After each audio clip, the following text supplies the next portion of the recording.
I'm Shelley from National Disability Services. I'd like to start by acknowledging the traditional owners of the land on which we meet today.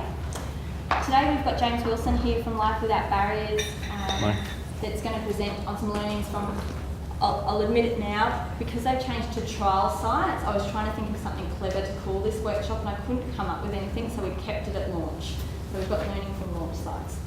So from a national context, LWB, Life Without Barriers, started operation in 1995 in Newcastle. So we're into our almost 20th year of operation, because there was a bit of discussion happening before it was incorporated. So there were some families that came together in Newcastle that wanted to support their children with disability, and they came together, and that was the kind of I guess, organic kind of development of the organisation. We've grown over that period of time significantly, and in that last year there was over 5,000 children, young people and adults across Australia that we supported from a range of different backgrounds. Primarily disability and out-of-home care are our two largest, I guess, areas of service delivery. New South Wales and Queensland are probably the largest states in out-of-home care and disability. And then some of the other programs, including home and community care, including some Commonwealth home care packages as well in some states and territories. ALICE, which is the recent experience, mental health, support to refugees and asylum seekers. Now that piece of work for us has gone to have a fairly significant decrease over the last couple of weeks. Here in Queensland, service delivery commenced in around 2001. There's about almost 1,500 people in care support. The largest majority is home and community care and some home care packages. That's the largest of our services. When you look at the pure stats, family support and out-of-home care, followed by disability, and then support to refugees and asylum seekers.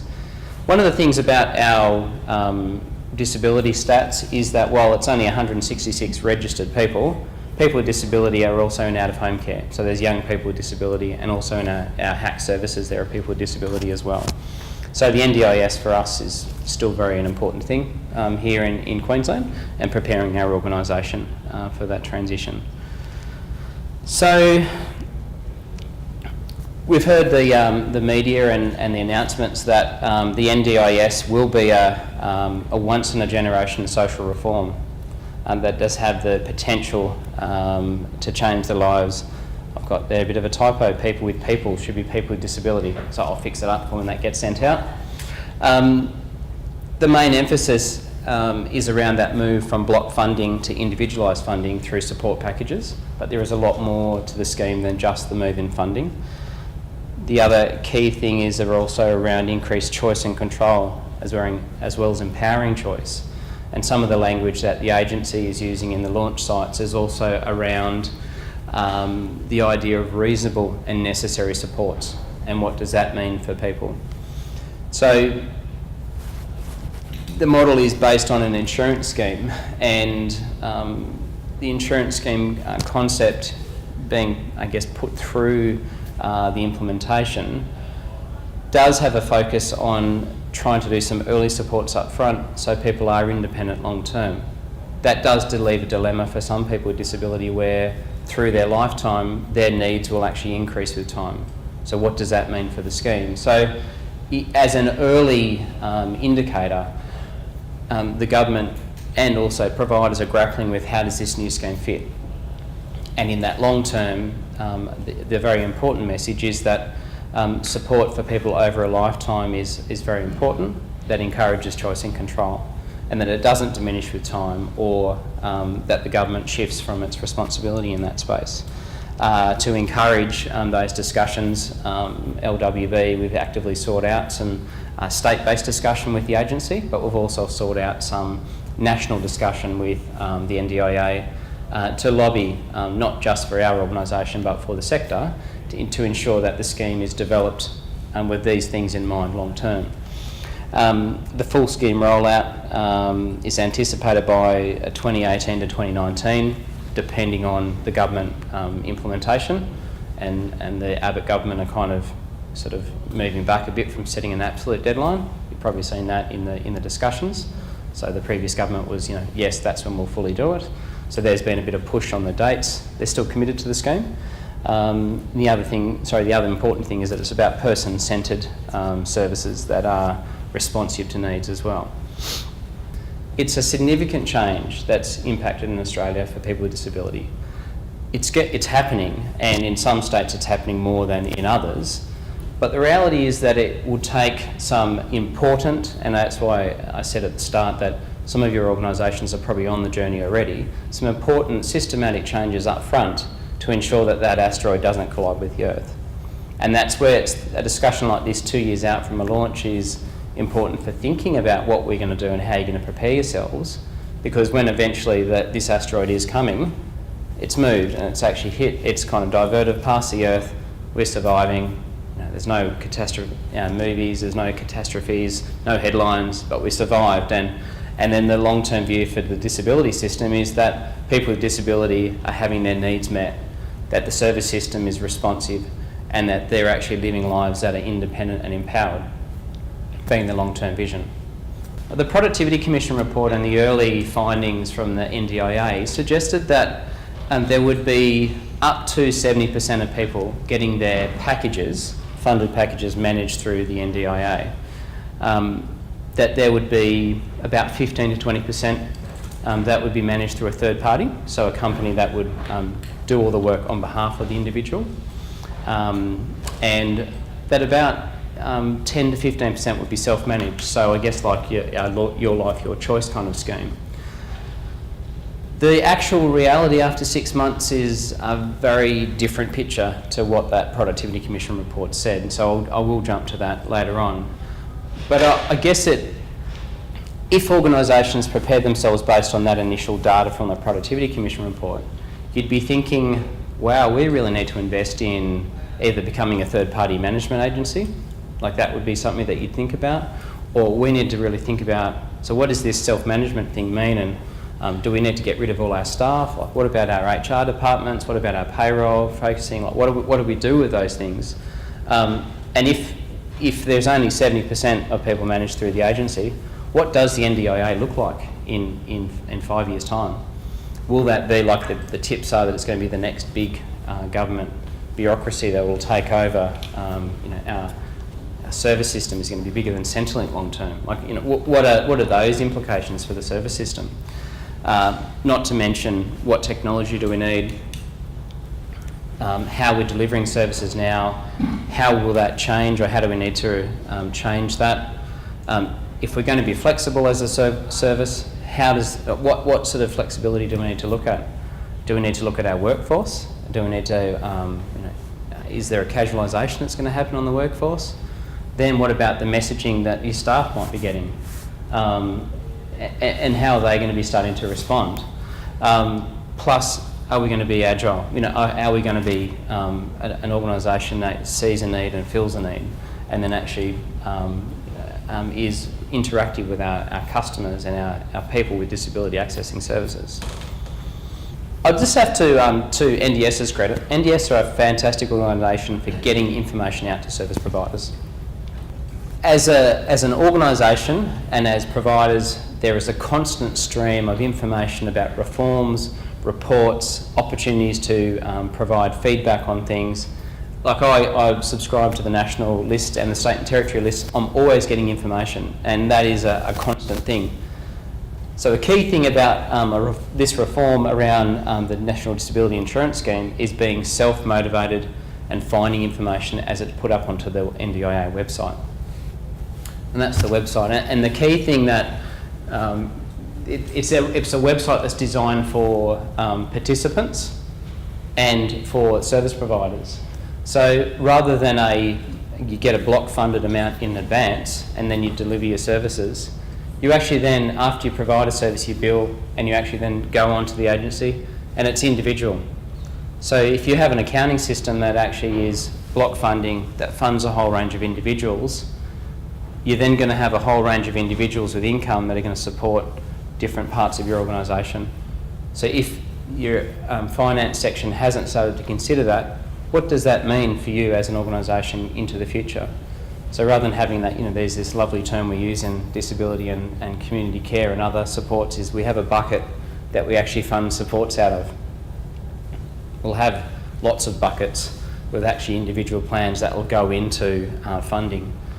So after you actually go into the portal, as you're a registered user, you'll see this. The find a person is the people that are participants that have chosen your organisation, because there's that choice and control, is that you may have someone, a client or a person with disability currently now, who chooses to go to another organisation when they're funded. So that's part of that. How are you going to become a customer serviced organisation to keep your clients, to attract new clients or new people with disability, so you can, one, maintain your current workload or grow it, or depending on how you'd like to do that. The claiming schedule for us is a weekly basis. So what we do, each participant, and Shelley's also got a question, so each participant that's come into LWB is we've developed a claim schedule. This is in the Hunter site, and so they'll come to us to say, and I'll show you from the plan what that, some of that detail, what it looks like, is that it's over the 12-month period, which is the life of the plan, and it's based on when the services are provided, and then that when the person actually comes to the service, say if it's a day program or other services, and then at the end of that time, that the participant validates that they attended, or their carer validates, and then we put a claim in. If someone is providing, in the scheme, if someone has chosen LWB as an organisation, there are three key pieces of information that the organisation needs to register and link the participant with the organisation. That's a participant number, date of birth, what's the third one? Anyway, so they're the two key things, or their name and their correct name. And there's been, early on we had some challenges around date of birth being incorrect with the agency and with our records, because we have a client management system, so they wouldn't link. And the participant number not coming to us, the name was one that was similar. So that's an important thing around communicating with people that are in service around, okay, so to provide this service we need to share information and we need to work together, and we don't know that unless you tell us that information, which is around the choice and control for individuals. Each state and territory has a separate bilateral arrangement that will actually guide how the transition is actually occurring. They can be found on the NDIS website and detail the specifics. Now for the New South Wales one, the transition was based on the individual as per that discussion with the New South Wales Department. The theory around the bilateral is that when the participants have a funded plan, that's when their funding stopped.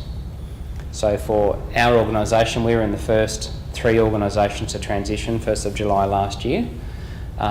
Ideally, within a 3-month period, all of our people would have been transitioned and all of our funding would have stopped with the New South Wales Government. We will have had funding through the agency. That didn't quite happen. We're almost there. It's about 90% complete. It's about 90% complete because for an accommodation service, rather than the agency saying you'll get this amount of money based on the needs of the person, the agency has come to us and said, to provide the accommodation service for this person, what will that cost? And that's been a quoted negotiation process rather than a fixed unit cost process. The New South Wales Government phasing was a monthly and organisational participant phasing, and that was through a series of discussions offline. So life without barriers, was the first cohort. Everything was supposed to be completed by 3 months in the Newcastle LGA. It didn't go quite that smoothly. Kind of see how things go for Lake Macquarie, which is the next LGA, and then Maitland, which is the final one. Hang on a sec. Sorry, bear with me. This is the one that I think is pretty important. I get some detail for you guys. I mentioned around the SLK, statistical linkage key, and what we've done is we've reported to our executive on the transitions and how that's gone on a monthly basis, so our exec are across how that work is going. So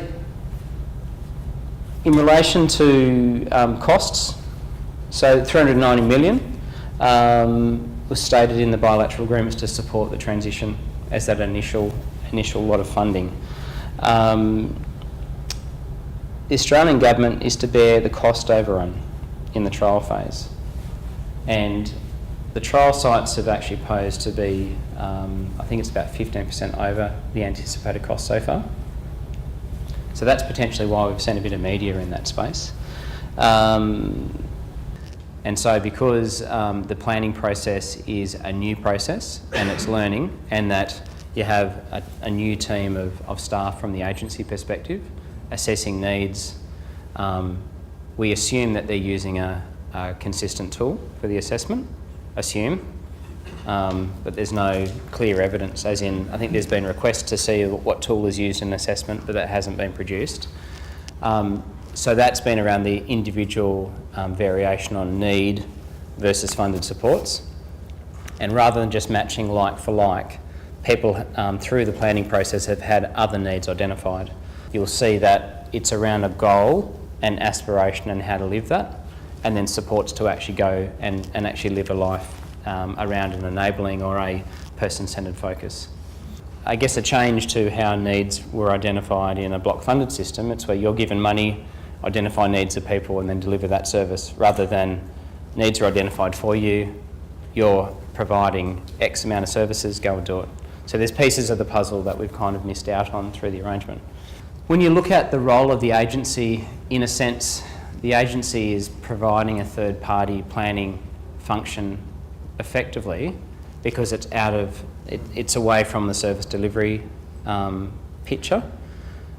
If they mean getting an independent assessment agency to come in to do the work on behalf of the NDIA, that could open up a whole can of worms in itself. Because how do you guarantee that there's a consistent assessment methodology applied? How is that validated? How is it matched against the prices or the unit costs? If the agency does the work on behalf of the individual at arm's length from a service provider, then there's some, I guess there's some consistency around the assessment.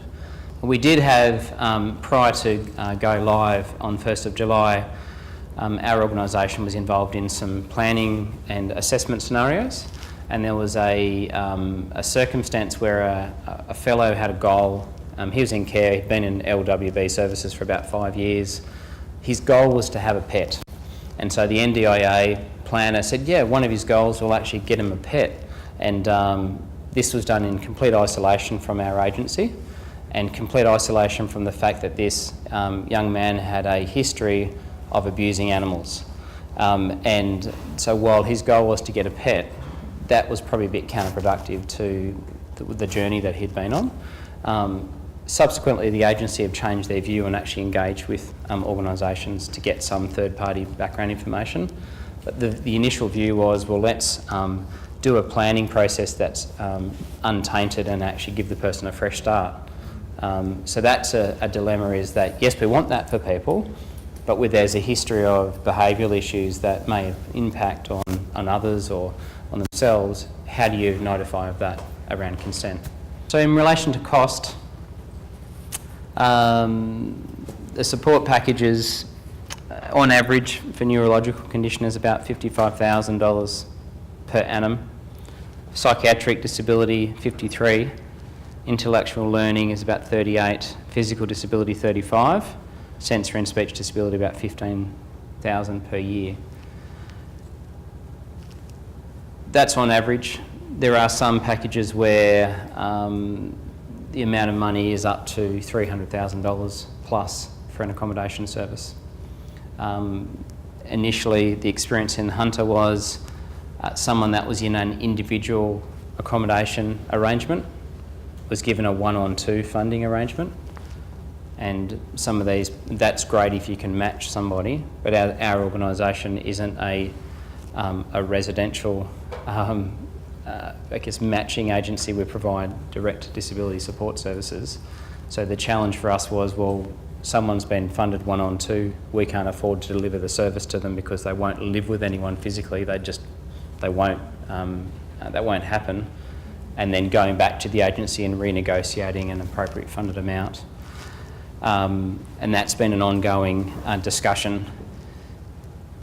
One of the ideas around the NDIS is around mainstream supports being a way of providing supports to people, as well as an NDIS. So for people who are in the mental health system, the agency may see them as having a case manager in mental health, so that's a mainstream support versus a package through the NDIA.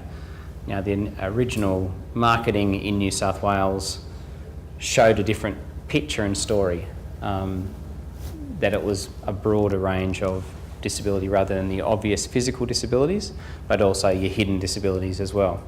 So maybe the agency has moved their position on that sort of space. You know, the opportunities around varying of service delivery rather than it being program-based could be quite appealing to some organisations. That also could be quite daunting, because if you have a day program that you've run for many years and you've won awards for, what does the new program look like? Do you have to run 40 individual programs with people versus one day program? But the opportunity there is around talking with people that are coming and accessing your services. In Tasmania, they were looking at running a swimming program, and the simple question of is, will you be prepared to pay for a swimming program? So they did a quick straw poll of the parents, and the parents said, absolutely, we'd love our people to go to a swimming program. They have so much fun, it's an enjoyment. That $7 is worth it. We'll invest in that. So that was, I guess, an additional program to a normal kind of activities. Having a customer-focused organisation, the key thing around maintaining people is that if you've got an individual portable package, you can vote with your feet. As we talked about this a little bit. Whether this scheme, I guess, gets people to vote with their feet and move, we'll wait and see. Our initial discussions with carers are, we asked them a series of questions around how Life Without Barriers has supported them through the transition. And the vast number of these carers said, Life Without Barriers has loyally supported us and provided services over a 7-year period. We're going to stay with you because of that support over that period of time. You've been with us during the transition, you've supported us, you've answered questions, you've been there for us, we'll stay with you. Whether that changes in 6 months' time, we'll wait and see. But that's some of the feedback that we're getting. We've heard that some of the larger for-profit companies may be watching this space and seeing what's going to happen. At the NDS New South Wales conference, there was a presentation given about the UK experience and what happened when individualised, funding happened in a broader scale. And the UK experience was that there was a lot of single operators set up little kind of businesses that drove the unit cost down, so it was cheaper. And then some multinationals actually came in and then undercut those companies to actually get market share. We haven't obviously seen that happening in New South Wales, however, or some of the other states. But it could be that it is happening behind the scenes, we just haven't seen that market presence just yet. What the scheme may do is that companies that are bigger may be more successful in this space long term due to having good behind the scenes and back office functions around claiming, finance and processing and IT systems. We have heard that smaller organisations in the Hunter are getting a little bit worried about their viability long term, especially around the unit costs. And I'll talk a bit more about the unit costs, but the unit cost drivers, there are some that are, if you just go on a pure hourly rate based on, say, personal care, you'll be in arrears if you're just doing a personal care service, because the unit cost doesn't actually cover your direct and indirect costs and your agency fee. In relation to challenges, there are many challenges that we've kind of identified to date. Your service delivery, your flexibility, maintaining revenue and at least having a break even as a minimum, because we're here to, we're not for profits, but we're also not for losses. And I think that's an important thing to maintain a viability perspective. What is the real cost to deliver services? How do you engage your senior exec? How do you engage your board? How do you engage your staff? There's certainly some fear of change that we've heard people talking about, and actually maintaining information, having communication around that is really important. One of the current issues that we're looking at is around viability and quoting of services, and how do we maintain our business. The 1st of July this year, the scheme will be deregulated. We haven't quite grappled with what the impact of that would be, but when that announcement was made last December, there was a similar announcement to say, now is your opportunity to look at alternate revenue streams. So it's like, diversify and grow in that space. This is from the agency's perspective nationally, and we're going to deregulate the cost to deliver services as well. For some organisations, you may be well positioned to have a diverse income stream in social enterprise or other initiatives, but for others, you may be completely government funded, and what is the impact of that on your organisation long term? So the packages, we've sort of touched on this, have been about 15% above the benchmark, and so it's falling. It's taking about 63 days to finalise a plan. That's from when they start the conversation to when a physical plan is written up. It's a bit longer than anticipated. The agency have signalled they'll try and streamline a bit of this planning process. So maybe as they start to see more types of needs come through, they may be able to start to match supports earlier. And this is the striking thing, is around very few participants are choosing to self-manage their packages. Very few, and whether this is linked to whether there's a Your Life, Your Choice link for agencies here, whether you've been overwhelmed with people wanting to self-manage. Don't know whether that's your experience, but we've certainly been underwhelmed by people in the scheme. We've had one person out of 59 in the Hunter that have chosen to self-manage, and they're still like playing us off with another provider. So this is a copy of the plan, and we've blanked it out, so it is de-identified. So they're generally about 12 to 18 pages long, just depending on the person. So it clearly identifies there that there's statements by the participant around goals and living arrangements and context, informal and community supports, as well as what are the supports and objectives that they hope to achieve. Initially, agencies, organisations weren't allowed to go into the planning session. There's been a change now where you can go in if you have a person that they don't have any family or significant others, and they elect you as an organisation to support them, you can go in and have some discussion and to support them through that. So it talks about participants' goals, and I'll let everyone kind of have a look at that.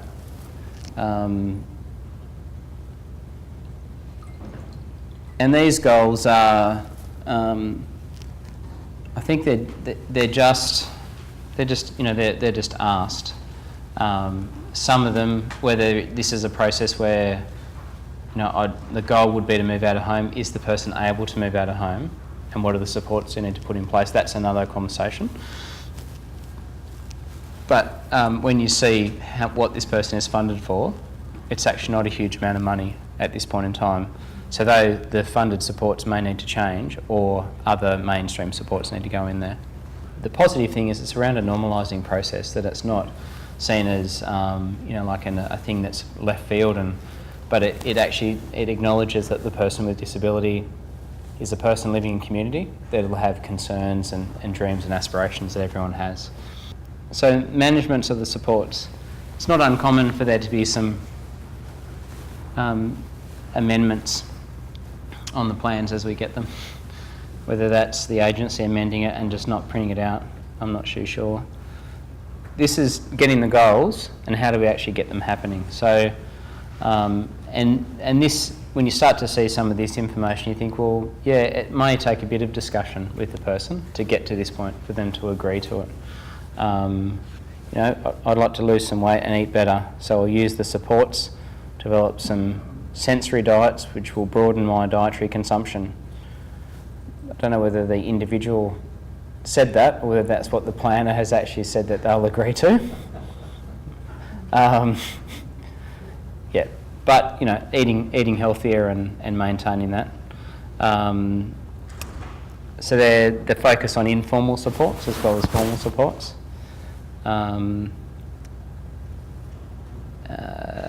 Reasonable and necessary supports.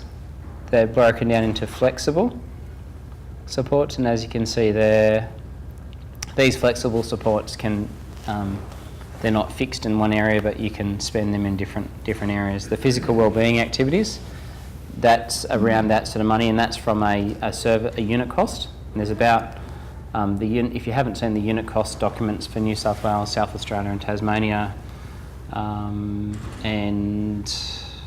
I think it's WA. There's about 4 documents up at the moment.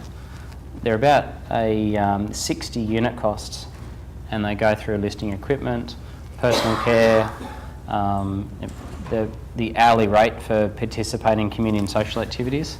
So what that's probably done, that's the combined amount of money that this person got. And as you can see, this is like compared to the average that we saw previously, this is a relatively lowly funded plan, assuming that they've got other supports and, you know, informal supports. Is it safe to assume that the plan in the future, when it's deregulated, will still look like this, and the planner will say, look, we'll divide this range of options for you, given the total amount of money. Yeah. But, you know, shop around, you might be able to get more out of your nearly $1,000 for physical well-being. If you shop around, you might get more from one provider than another. That's probably how it will go, because what the agency won't pay above that maximum cost. So currently, if a unit cost is 34.05 cents an hour, as an organisation, you can't say we will charge you $45 an hour to deliver that service. You have to bill the person $34.05 and then work out how you're going to actually do that yourself, rather than charging like a service cost or a individual contribution. One thing that we've got to think of though in that space is that people are going to be getting what they need in an entitlement scheme. We're not going to be in this rationed environment where people are trying to get as many hours as they possibly can. So it's kind of a different world to work in. And if they've got true choice and control, they'll want to choose. It's not going to be about getting a cheaper service for them. They're going to want to talk to the planner about what service they want to deliver their community. And based on, and what are their needs and what is appropriate to support those needs as well. The challenging part could be is that LWB could be providing this service to the person. A competitor could also be delivering that service, and we could be doing an hour each in the plan, but another provider could claim for a higher amount. And unless you have a direct conversation with the person in support, are you getting support from another organisation? You don't know whether a competitor is also providing a support in that space. Here's the physical wellbeing activities. So a dietitian consultation to develop a plan. So that's 6 hours per year to develop that plan. Sometimes plans have included a gym membership in that physical wellbeing. So they actually say, physical wellbeing, here's a gym membership, but they don't police whether they go or not. So it's like us, I guess. We could buy a gym membership and just leave it in the top drawer and feel okay about being a member of a gym but not attend. Well, the LAC, as they're known, local area coordinators, their role is to work with individuals and linking their support plan, funded support plan that we're now looking at, with an organisation that can meet their needs. So ideally they get a service directory of funded disability supports, as well as maybe some mainstream supports, and do a linking type role. And then to further complicate things, the New South Wales government has funded ability linkers, which are also doing a linking role for people that may have fallen out of the cracks of the disability system. So they have a mild, say a mild intellectual disability, for example, but it's not enough for them to be funded under the NDIS. An ability linker in New South Wales then links that person to other community supports or agencies or support structures. But the LAC role, it's an integral linking type role, and it's one for organisations to kind of tap into and maximise. So not quite case management, but more that doing that legwork for individuals and families. So part of the bilateral included what you are currently funded under a block funding arrangement to deliver. So all of our current block funded programs in New South Wales were listed, and Tasmania. In addition to that, we had people request specific services, so we applied to the agency to get additional supports added to our registration. And how we did that is by identifying skills of staff. One in Tasmania needed us to demonstrate that we had psychologists or allied health workers, and we could say, well, we have over 30 years combined experience in that area, so they added the support to our support clusters. But it was the Tasmanian government detailed to the agency that these are the block funded supports. Our initial registration included about 4 of those, and then we added to that as we've gone along. It's a fairly simple process, but it needs evidence to actually be able to demonstrate that you're providing those supports. As an organisation, we're fortunate in that we have a national finance team and state-based finance teams. We have a project team within National Finance that do our strategic work, and they were given the brief around looking at unit costs for the NDIS and developing a cost calculator that assists operational staff with quoting and looking about viability of services. So the project embarked on looking at what are our unit costs, what does it cost to deliver our current services, knowing that we had a state-based admin charge and a national admin charge because of our size and back office functions. And what do we need to look at to break even around a service delivery? So that whole work was commenced and embarked, and we had a rough tool, and then the NDIA actually then published some unit costs. The unit costs being published helped us to actually get a baseline on what the realistic charge could be around delivering services. So, and the unit costs are many and varied, and as you saw in the plan, that was a small snapshot of the many pages of unit costs. And so our Excel spreadsheet includes every single unit cost for each state and territory that we're in, and it's in the spreadsheet. And so an operational staff member can say, we can get a participant plan and we can go, okay, so this person is funded for X services. We've put all the figures in there, and it actually gives us a figure of the cost to actually deliver that service. The really enlightening thing is we found out that admin charges in organisations range from about 10% for some organisations as an overhead, up to 30% for some organisations. So when you get your hourly rate, they charge an extra 10 or 30% to deliver the service.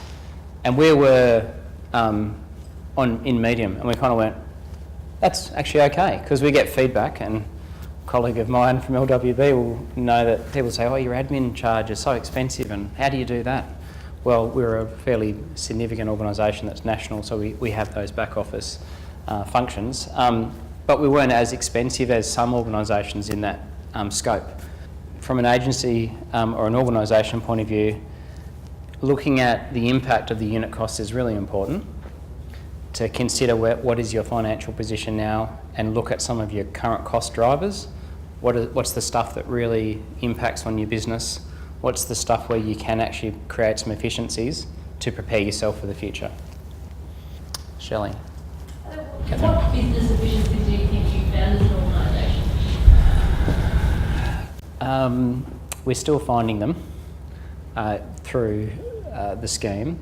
I think in what we've looked at is our positions at an operational level is the main, that's where we need a lot more, I guess, resourcing. And then that next level up, are we needing to look at our management structures in the organisation? And how can we create some automated process or some efficiencies around how we do our business versus having those many different approval layers in the structure. So the claiming schedule, we currently do that on a weekly or monthly basis, depending on the service delivery. And it also depends on our other structures, as I referred to, around the rostering and the people turning up and attending, and that accuracy of the paperwork. And what a weekly claiming schedule will keep people tighter on: are we missing any claims? Because if we don't submit if we miss a claim, we don't get paid for that work. So I think we need to kind of monitor the indirect costs long term. So if you pick the group-based program, like say a day program, depending on the level of needs, if it's a 1-on-3 funding, so one worker to 3 people, that would work out to be about $45 an hour. So that's one where it could be a break-even basis because of the numbers of people providing the service. But I think there is the relationship between the more intense service delivery and the funding amount. In saying that, what we've seen is some of the unit cost around case management, for example, is if you can do some case management and you have skilled staff to do that, then there is some profitability in there. However, someone might be funded for 8 hours case management over a 6-month period. So then it's also around economies of scale for staffing. So if you've got a team of 10 case managers but you don't actually have the workload for those 10 case managers, like how do you then, how does the business then run? And part of that, also the other discussion there is what is case management under the scheme? Is it purely, do you need an allied health, social work psychologist, OT to be able to do your case management? Or can you actually upskill a disability support worker to do aspects of case management? Because it's all around the description and what you get in the funded amount. So NDIS won't fund no-shows? Correct. What are you doing as an organisation around that? What we're doing is having a discussion at each state and territory and putting it into a participant agreement. And while the policy position from the agency is that they won't actually fund that, what we are doing in our agreements is saying there is a cost to deliver service even when you're not there, and factoring that into the agreements and running with that at this point. And we've also lobbied NDIA around their policy position on that to see whether they will review that. If someone decides to vote with their feet and go, obviously the participant's plan reflects a 4-person situation, for example. Yep. If one person chooses to leave, those other 3 then have a review because their needs are now higher, or how does that look for someone's agreements with you as a service provider? So to date, that's involved operations talking to the local NDIA office around needs and accommodation. There's been a couple of examples where someone is in one-on-one accommodation, not possibly able to share. I think I mentioned this earlier, getting 1-on-2 funding. So that's gone back to the agency around negotiating that.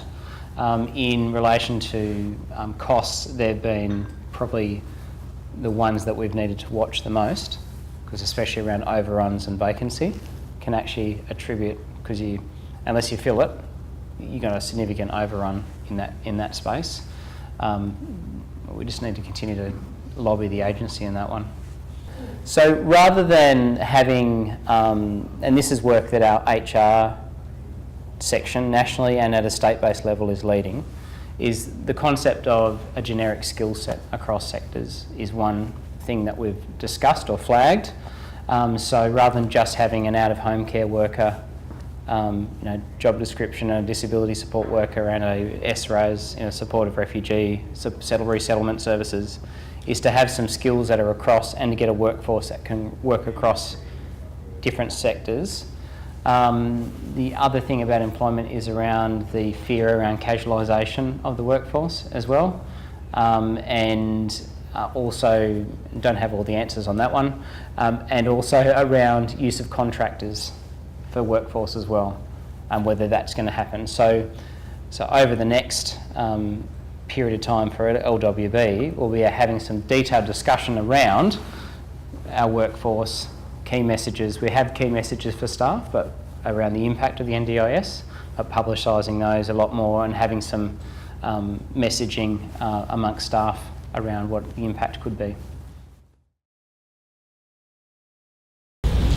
There was a fairly strong feeling in our group that fear is unwarranted and that really we don't need to worry too much because fundamentally the services we provide are based on the relationships that you have with the people that you support. And so long as you are able to maintain those and offer to individuals and their families that, okay, you're not perfect, sometimes things don't go right, but you'll admit that you made a mistake and you'll fix it. That they will stick with you because there's a fair bit of inertia. People don't like just to go somewhere else at the risk of having to start all over again and get to know these people and can I trust them and what are they like, etc., etc. So yeah, that was pretty strong. And in particular the regional areas here as well.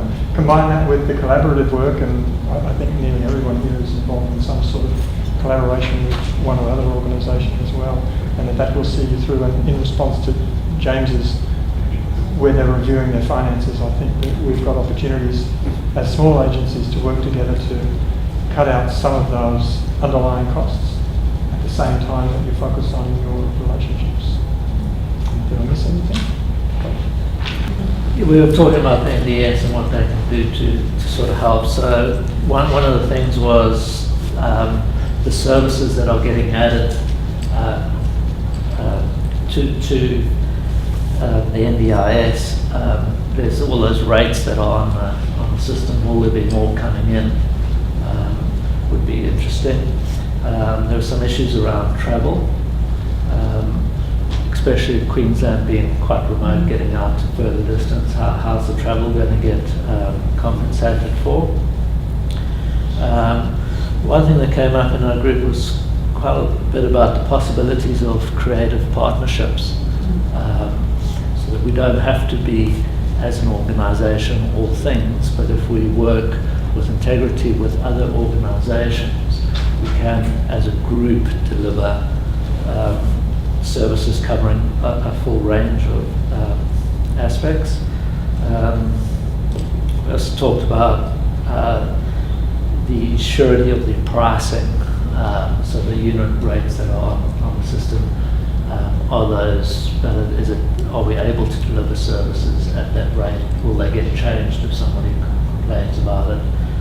So the stability around that, is the indexing around that, and then is there indexing? Yeah, prices have been adjusted twice across some of the NDIS. And is that linked to a direct table or rate like the Brisbane CPI or whatever it is? It was linked to the, I think there's a wage claim that was put through nationally, and it was actually linked to the increase in wage claim. And linking into that, what exactly is meant by deregulation? What is the effects? Is it only on pricing, or are there a variety of aspects around that? That's a good question. And then the last one would just be to be very aware of all the transitioning processes or methodologies during transition. If we know what's coming, we can perhaps deal with it rather than, so we can be proactive rather than reactive. I think that was about it.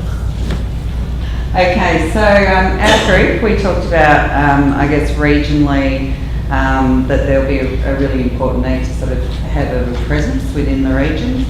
That information is really important around consistency of messages. and that those occur through the reform across the sector, and that those messages are consistent to all stakeholders involved, and also needing to take on board the need for like multifaceted mediums and taking into consideration different learning styles. We sort of had general discussion around that there has been a lot of different messages coming from disability services, NGOs, NDIS. So really being able to sort of get those consistent messages, because there's also inconsistent messages cross-regionally. So being able to make that a real focus. We talked regionally about the impact on employees. So your disability support workers are actually asking the questions. They don't really understand, what is NDIS, NDIA? Are there individual opportunities for us to go out and start our own business, get an ABN and do work ourselves individually? So the impact that may have. Getting a clear picture ourselves to be able to pass on to all our frontline staff, and not willing to do that until we do have that clear picture. We sort of also talked about the need for strong marketing plans. Some concerns around some bigger players that have already been established in other countries, like an example was given in relation to Virgin Care, that they may be able to just come into Australia, and there's been sort of conversations heard in relation to them just coming in, dropping a model and go. So some concerns around the likes of Virgin Care, possible franchise businesses. What we think we might need regionally would be from the Department of Communities, like an information pack that could go out to all potential providers with examples of everything that as a provider we should have. Some consideration around social enterprise, or if you are registered training organisation, some training opportunities. And I guess discussion around, we thought that the smaller agencies will probably become like the boutique type agencies that are more likely to support the higher support needs clients, given that there could be some real risk there for larger organisations around work cover claims and the likes. Organisationally, one of the things we talked about was the partnering, which I think somebody else just mentioned before. So if you've got a specialised support area, you're probably quite niche in that market, partnering with somebody else who has alternate specialised areas and doing that together. The need to definitely have a strategic plan and a communication plan, a really effective communication plan. And also the need to organisationally lobby the NDIA around unit cost issues, e.g. personal care. The last point was that especially because Queensland pays the highest wages across the whole of the country in relation to the modern award. However, we receive the second lowest amount of funding per person per disability.